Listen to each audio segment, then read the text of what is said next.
Thanks for tuning in. With the rush of modern living, we don't have a lot of extra time, but faith is important. That's why today we are going to give you the TLDR of the book of Genesis from the Bible and how we can apply it to our lives.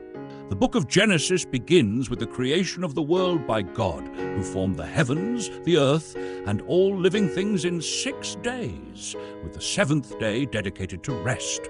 The first humans, Adam and Eve, were placed in the Garden of Eden, where they were given the responsibility to care for it. However, they disobeyed God by eating from the tree of knowledge, resulting in their expulsion from the garden and the introduction of sin into the world. Despite their fall, God promised redemption, and the narrative moves forward through generations. The story continues with Adam and Eve's sons, Cain and Abel. Cain, driven by jealousy, kills Abel, marking the first murder in the Bible.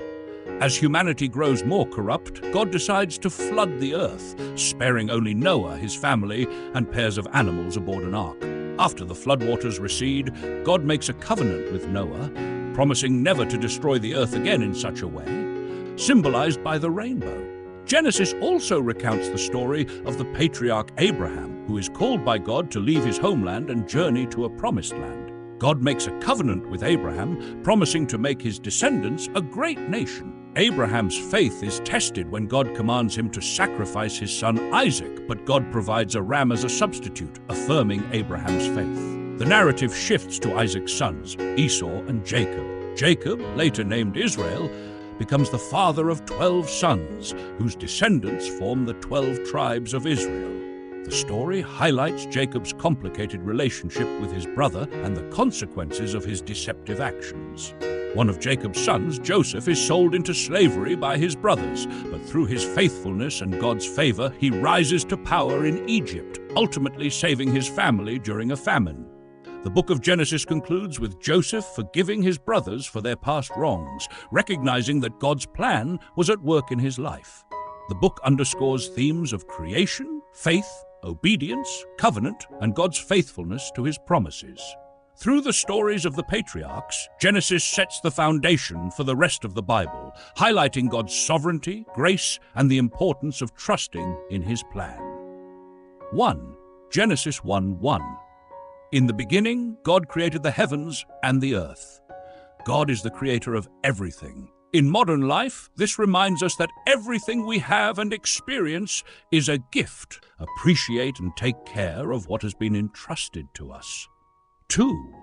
Genesis 1:26. Then God said, "Let us make mankind in our image, in our likeness." Humans are created in God's image, reflecting inherent value. We should treat ourselves and others with dignity, embracing our worth and the worth of others. 3. Genesis 2:2. By the 7th day, God had finished the work he had been doing, so on the 7th day he rested from all his work. God rested after creating. In our busy world, taking time for rest and renewal is essential for long-term productivity and well-being. 4. Genesis 2:24. That is why a man leaves his father and mother and is united to his wife, and they become one flesh. Marriage is a sacred commitment.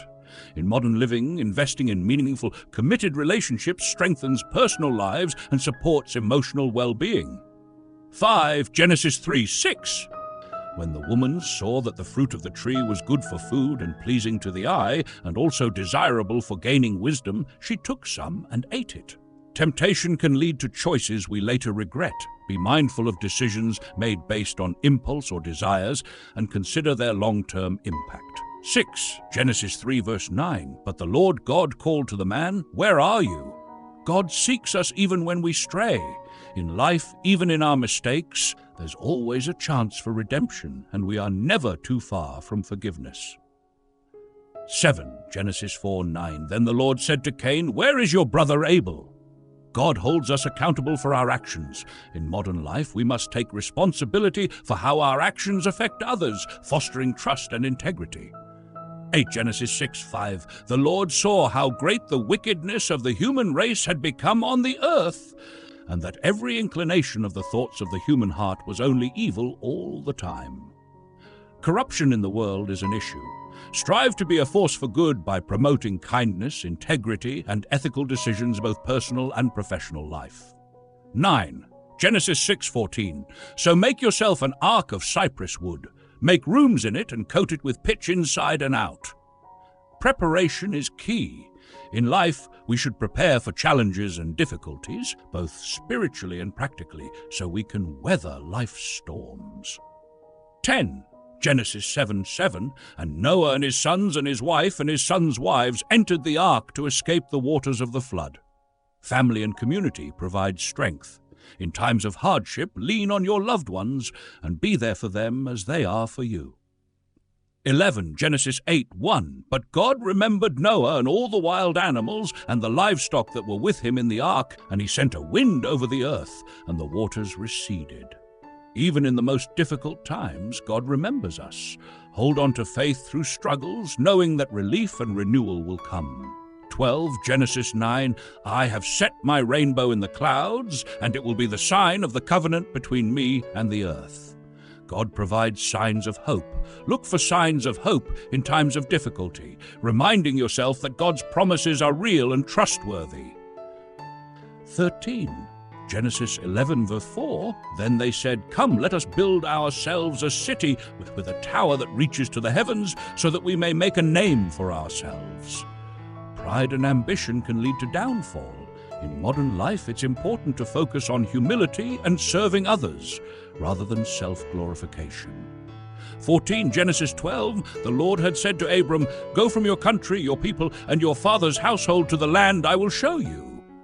Sometimes we are called to step out of our comfort zones, embrace new opportunities with faith, knowing that God leads us to better places. 15. Genesis 12:2, I will make you into a great nation, and I will bless you. I will make your name great, and you will be a blessing. God's blessings are not just for us, but for others. In life, use your success to help and serve others, creating a ripple effect of good. 16. Genesis 16:13, she gave this name to the Lord who spoke to her. You are the God who sees me. God sees us even in our solitude. In life, remember that you are never invisible and that God recognizes your efforts and struggles. 17. Genesis 18:14, is anything too hard for the Lord? With God, nothing is impossible. When facing obstacles, remember that with faith, challenges can be overcome and solutions are often beyond what we can imagine. 18. Genesis, do not lay a hand on the boy. Do not do anything to him. Now I know that you fear God because you have not withheld from me your son, your only son. Trusting God sometimes requires sacrifice. In our lives, be willing to make hard choices and trust that God's plan is better than our own. 19. Genesis 20:47, praise be to the Lord, the God of my master Abraham, who has not abandoned his kindness and faithfulness to my master. God's faithfulness endures. Remember to be thankful for God's constant presence and reliability, especially in uncertain times. Genesis 50:20, you intended to harm me, but God intended it for good to accomplish what is now being done, the saving of many lives. Even in betrayal, God can bring about good. When facing adversity, trust that God can turn negative situations into opportunities for growth and purpose. Genesis offers profound lessons on faith, trust, and resilience. By applying these principles, we can live more aligned with our values and grow spiritually.